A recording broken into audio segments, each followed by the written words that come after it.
le contexte est difficile, très difficile. Nous avons commencé la décennie 2020-2030 avec la pandémie de Covid-19 qui a généré des impacts socio-économiques de portée mondiale et d'expression nationale. En Haïti, alors qu'on se débattait pour gérer cette crise sanitaire, le grand sud du pays, l'une des régions stratégiques en matière d'opportunités d'investissement, a été touché par un tremblement de terre le 14 août 2021. Parallèlement, la crise socio-politique s'est envenimée. La crise institutionnelle, caractérisée par le dysfonctionnement de certaines institutions clés, s'est accentuée. Et comme si cela ne suffisait pas, la situation sécuritaire a connu une dégradation accélérée, marquée par la hausse spectaculaire des cas d'enlèvement, la violence inouïe des gangs, blocage des axes routiers stratégiques et le déplacement forcé des populations, entre autres choses. La combinaison de l'ensemble de ces facteurs a provoqué une contraction de l'économie nationale et contribué à l'instauration d'un climat d'instabilité, d'angoisse et de terreur qui a affecté particulièrement et très rudement le secteur industriel et commercial dans toutes ses composantes. Mesdames, Messieurs, en faisant ces rappels, je n'entends guère me plaindre, ni trouver des excuses. Je ne serai pas là d'ailleurs. J'entends plutôt brosser le portrait de la situation dans sa proportion réelle et dire, aussi grave qu'elle puisse être, nous ne pouvons pas rester sans rien faire.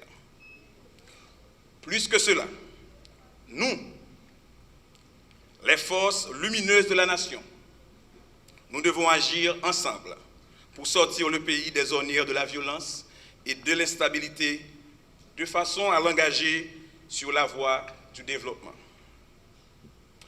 À ce propos, je me permets de rappeler que le rétablissement de la sécurité et le relèvement socio-économique constituent des axes stratégiques de la feuille de route du gouvernement dirigé par le Premier ministre, le Dr Gary Conille, avec l'aide de la mission multinationale de sécurité. Nos valeureux policiers mènent depuis quelque temps une série d'opérations stratégiques visant à rétablir la libre circulation des personnes et des biens sur l'ensemble du territoire. Nous espérons que, bientôt, le pays retrouvera la paix qui est nécessaire au bon fonctionnement et au développement du secteur industriel et commercial.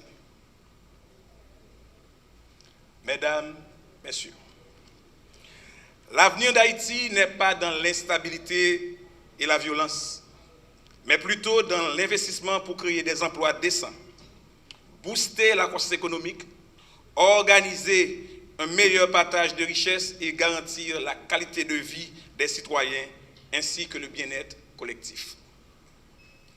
C'est de cette perspective que le ministère du Commerce et de l'Industrie organise cette 7e édition des Jeudis du MCI, qui permet de débattre des opportunités d'investissement et de financement dans le pays. En effet, dans le débat public, nous soulignons souvent la disponibilité de la main-d'œuvre. Nous faisons état des freins au développement des micro, petites et moyennes entreprises. Nous indexons la sous-allocation de crédits domestiques aux initiatives privées. Mais communiquons-nous assez sur les opportunités d'investissement? Parlons-nous assez des filières porteuses ou des pôles de développement et de croissance économique? Attirons-nous assez l'attention sur les mesures incitatives à l'investissement qui existent déjà? Bref, dans quel secteur porteur peut-on investir aujourd'hui ou demain en Haïti? Quels sont les financements disponibles ou possibles?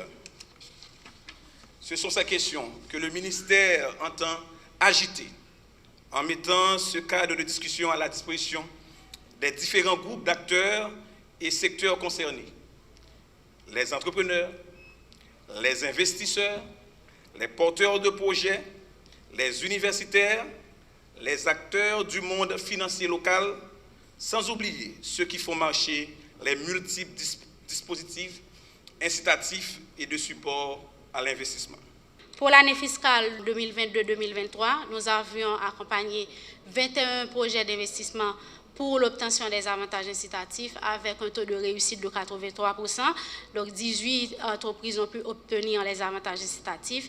Et généralement, les autres entreprises qui n'ont pas pu l'obtenir, c'est en raison de dossiers manquants où le projet n'était pas porteur parce qu'on octroie les avantages incitatifs représentent 35% de l'apport de l'État dans un projet d'investissement. Quand vous êtes exonéré des impôts sur les bénéfices qui seront générés dans le cadre du projet que vous avez présenté, mais également pour l'importation des matières premières ou encore des matériels qui vont contribuer à l'exploitation et de l'entreprise. Donc, pour cette année fiscale, donc, une petite restitution de octobre 2023 à juillet 2024, nous avions accompagné, nous sommes toujours dans le processus d'accompagnement de 10 projets d'investissement, dont 7 pour le secteur de l'industrie nationale qui concerne essentiellement le ministère du Commerce et 3 dans le secteur de l'agriculture. Ces 10 projets, c'est un montant prévisionnel de 527 millions de dollars et ces projets devraient générer à peu près 3 476 emplois. Donc ça, c'est en termes d'accompagnement d'entreprises que le CFI offre au titre du Code des investissements de 2002, c'est-à-dire pour l'obtention des avantages incitatifs. Donc,